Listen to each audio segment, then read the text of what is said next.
Imagine waking up one day to find that your dream home, the condo you've cherished for years, now comes with a six-figure repair bill.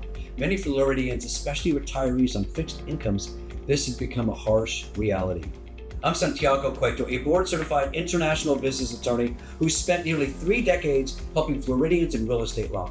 Today, I want to talk about a significant development that directly impacts many Floridians, especially those living in condominiums.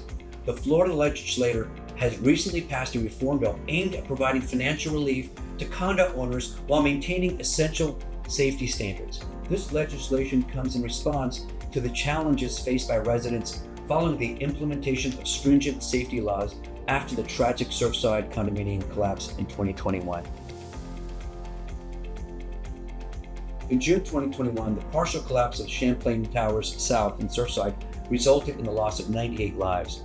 This devastating event prompted the state to enact rigorous safety measures in 2022, including mandatory structural inspections and requirements for condo associations to maintain fully funded reserves for major repairs. While these laws aimed to prevent future tragedies, they inadvertently placed a substantial financial burden on condo owners, particularly retirees and those on fixed incomes. Recognizing the unintended consequences of the previous legislation, lawmakers have approved a new bill that seeks to balance safety concerns with the financial realities faced by condo residents. Key provisions of the bill include extended deadlines for structural inspections. The deadline for completing structural integrity inspections has been extended, providing condo associations with additional time to comply without facing immediate penalties. There's also flexible reserve funding options.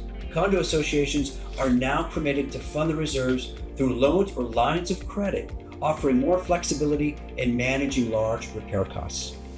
There's also a temporary pause on reserve contributions.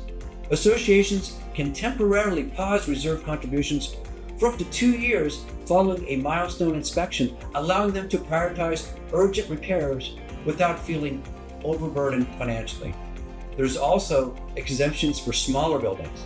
Certain smaller buildings are exempted from some of the most stringent requirements, acknowledging that a one-size-fits-all approach may not be appropriate. These changes aim to alleviate the financial strain on condo owners while ensuring that safety remains a top priority. By providing more flexible funding options and extended deadlines, the bill seeks to prevent scenarios where residents are forced to pay exorbitant fees or sell their homes at a loss due to sudden assessments. The passage of this reform bill represents a critical step towards addressing the complex challenges faced by Florida's condo communities. It underscores the importance of crafting legislation that safeguards residents' well-being without imposing undue financial hardships. As the bill awaits the governor's signature, it is hoped that these measures will provide much-needed relief to owners across the state. If you found this update helpful, don't forget to like this video, subscribe to the channel for more legal insights tailored to Florida business and property owners.